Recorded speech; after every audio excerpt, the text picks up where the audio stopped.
ओम नमः शिवाय।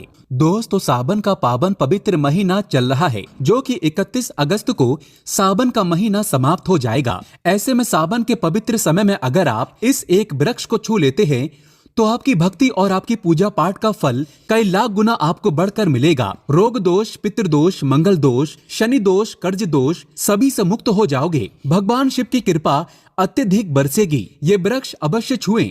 ये वृक्ष होते हैं कुछ खास। इन वृक्षों को छूने से जो तीर्थों से लाभ मिलता है, यज्ञ, पूजा पाठ, गंगा स्नान आदि करने से जो फल मिलता है, मात्र इस एक वृक्ष को छूने से सब कुछ प्राप्त हो जाता है। आइए जानते हैं पवित्र पावन वृक्ष के बारे में वो हर एक बात जो आपको धनी बना देगी। दोस्तों, सावन के इस पवित्र महीने में एक बार अपने फायदे के लिए इस वीडियो को जरूर पूरा देखना और आपको वास्तव में समझ में आ जाएगा कि वास्तव में सावन के दिनों में इस एक वृक्ष को छूने से हमारी गरीबी मिटती है, भोलेनाथ की कृपा साक्षात बरसती है।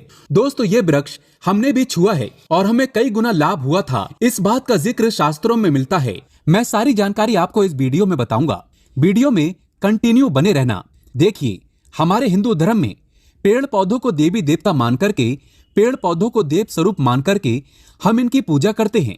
भगवान श्री कृष्ण भी स्वयं गीता में कहे हैं, मैं वृक्षों में पीपल का वृक्ष हूँ, क्योंकि स्वयं पीपल के वृक्ष में भगवान विष्णु एवं माता लक्ष्मी जी निवास करती हैं। तो दोस्तों, वो वृक्ष कौन सा है, आइए जानते हैं। प्रथम वृक्ष है शमी का वृक्ष। शमी के वृक्ष के बारे में ध्यान से सुनिएगा। तो शमी का वृक्ष माता पार्वती के एवं भगवान भोलेनाथ जी का मिश्रित स्वरूप कहा जाता है। इसलिए दोस्तों, शमी के वृक्ष को उमा महेश्वर वृक्ष भी कहा जाता है। पूरे सावन भर शमी के वृक्ष पर माता पार्वती एवं भगवान भोलेनाथ जी का वास माना जाता है। सावन के महीने में गोधली बेला पर प्रदोष काल के समय, अर्थात दोस्तों जब ना ही दिन हो और ना ही रात, अर्थात संध्या काल के समय, तो इस वृक्ष को संध्या काल के समय में, गोधली बेला में या फिर प्रदोष समय में इस वृक्ष को छूने से पाप, दोष, कष्ट एवं परेशानियां केवल सावन के महीने में छूने मात्र से समाप्त हो जाती हैं। दोस्तों, सावन के पवित्र महीने में अगर शमी वृक्ष की जड़ पर कच्चा दूध डाला जाए तो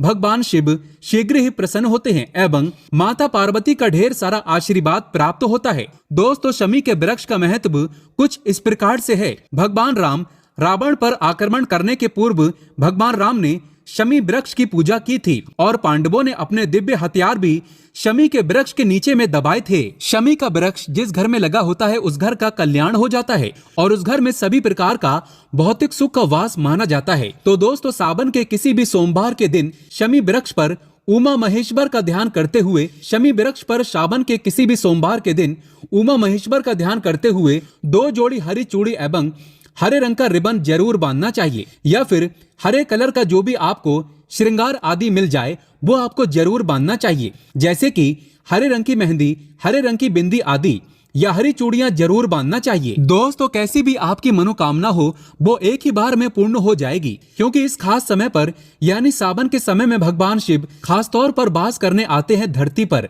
और शमी के वृक्ष में अस्थायी रूप से वास करते हैं। शमी का वृक्ष छूने मात्र से आपकी मनोकामना शीघ्र ही पूर्ण हो जाएगी। पूरे सावन भर अगर शमी के पत्ते अगर भोलेनाथ जी को उनके पूजा में चढ़ाते हैं तो इससे अष्टलक्ष्मी आपके घर में वास करती है। आपके घर में कैसी भी गरीबी हो, दरिद्रता हो, दुख हो, परेशानी हो, गरीबी हो, बीमारी हो, सब समाप्त हो जाती है और पूर्ण रूप से आपके घर में भौतिक सुख आकर के निवास करने लगते हैं। दोस्तों, दूसरा वृक्ष है धतूरे का वृक्ष। धतूरे का वृक्ष भगवान भोलेनाथ के उग्र रूप काल भैरव के अंश से उत्पन्न हुआ है। ऐसी मान्यता है कि शिवलिंग पर धतूरे के पत्ते या पुष्प फल चढ़ाने से राहु, केतु एवं शनि के कुप्रभाव समाप्त होते हैं। धतूरे के वृक्ष पर सावन के किसी भी सोमवार के दिन अगर 2 जोड़ा हरी चूड़ी बांधे तो शत्रुओं से छुटकारा मिलता है एवं शत्रुओं का सर्वनाश होता है। और दोस्तों, सावन सोमवार के दिन धतूरे का वृक्ष छूने मात्र से भगवान शिव आपके घर में दौड़े चले आएंगे। दोस्तों, अगर सावन के किसी भी शनिवार के दिन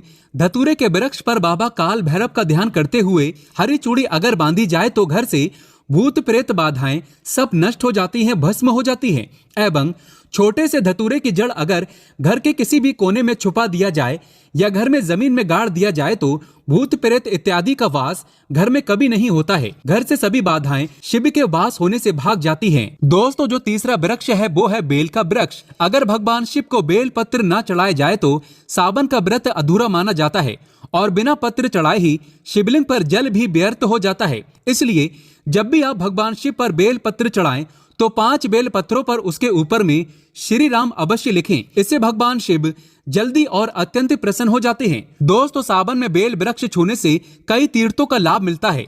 सावन में इस वृक्ष को क्यों छूना जरूरी है, आइए जानते हैं बेल वृक्ष की महिमा को। बेल के वृक्ष, मैं आप लोगों को कई बार कई कथा में बता चुका हूँ कि ये जो बेल के वृक्ष हैं माता पार्वती के स्वरूप कहे गए हैं। तो ये वृक्ष माता पार्वती के पसीने से उत्पन्न हुए हैं। स्कंद पुराण में बहुत ही स्पष्ट तरीके से बताया गया है।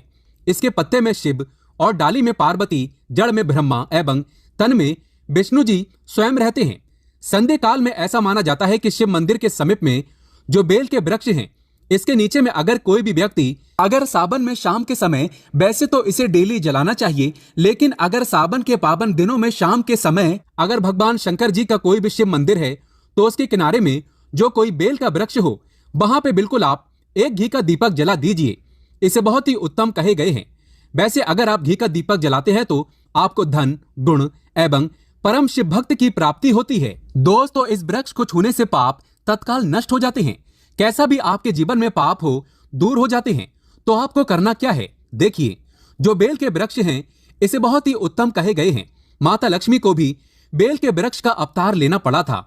एक कथा के अनुसार इसके बारे में मैं एक कथा भी बता दूंगा कि क्यों माता लक्ष्मी को बेल के रूप में बेल के वृक्ष में अवतरित होना पड़ा था। मैं इसके बारे में भी एक कथा भी आपको बता दूंगा। तो आपको सावन के पवित्र दिनों में बेल के वृक्ष के नीचे हो सके तो घी का दीपक जरूर जलाइएगा। घी का दीपक बहुत ही उत्तम कहे गए हैं। अन्य वृक्षों को जैसे आपने मक्खन चढ़ाया, बताशे का भोग लगाया, बेल के वृक्ष को माता पार्वती तथा भगवान शंकर के स्वरूप ही कहेंगे। बेल की जो वृक्ष की जड़ होती है, इसके जो मूल भाग होते हैं, इसमें समस्त तीर्थ आकर के निवास करते हैं। इसीलिए सावन के महीने में कहा जाता है, जो लोग अगर तीर्थ धाम नहीं जा सकते, तीर्थों के दर्शन नहीं कर पाते, तो ऐसे व्यक्ति बेल वृक्ष के नीचे में 1 महीने तक घी का दीपक जला लेते हैं तो संपूर्ण जितने भी तीर्थ होते हैं, इसके घूमने का बराबर पुण्य की प्राप्ति होती है। मैं इसीलिए सारी जानकारी, गुप्त रहस्य जानकारी बताता हूँ, जिससे आप सभी दर्शकों को, कल्याणवासी दर्शकों का बिल्कुल आध्यात्मिक उन्नति हो। सभी को धन की जरूरत नहीं होती, किसी को पुण्य की प्राप्ति की जरूरत होती है।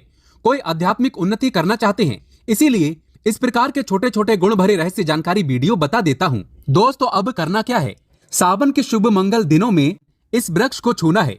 माता पार्वती से प्रार्थना लगाना है कि हे माता पार्वती, आप ही शक्ति स्वरूपा है, लक्ष्मी है, धन की देवी है, आप ही संसार को चलाने वाली देवी है।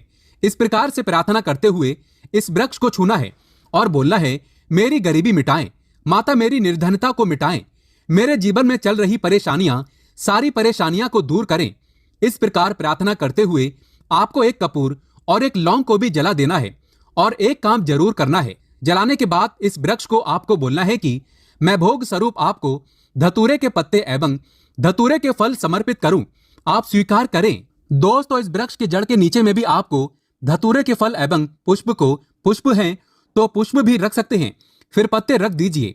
और अब वृक्ष आपको छूना है, प्रार्थना करते हुए कि हमारी गरीबी मिटाएं, हमारी निर्धनता मिटाएं, बिल्कुल ही आपके जीवन में कभी गरीबी नहीं आएगी।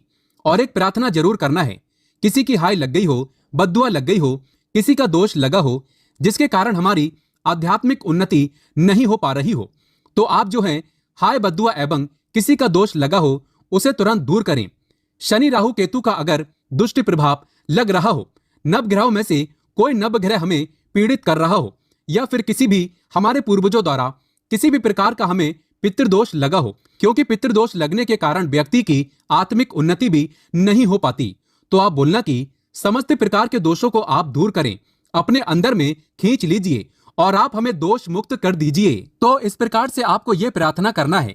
और एक काम आपको जरूर करना चाहिए, आपको सावन के समय धर्म शास्त्रों में कहे गए हैं, बहुत सारे लोग भी बताते हैं, हमारे गुरु जी भी कहा करते थे, सावन के दिन अगर बेल की वृक्ष की जड़ में मिश्रित युक्त मिश्री जो मिश्री आती है खड़ी खड़ी, आप सभी दर्शकों को जरूर पता होगा, शक्कर टाइप की होती है।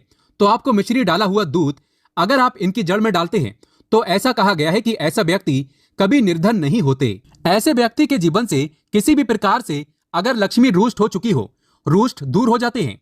ऐसे व्यक्ति पर माँ लक्ष्मी भी प्रसन्न होती है। ऐसे व्यक्ति के जीवन में धन का अभाव नहीं होता।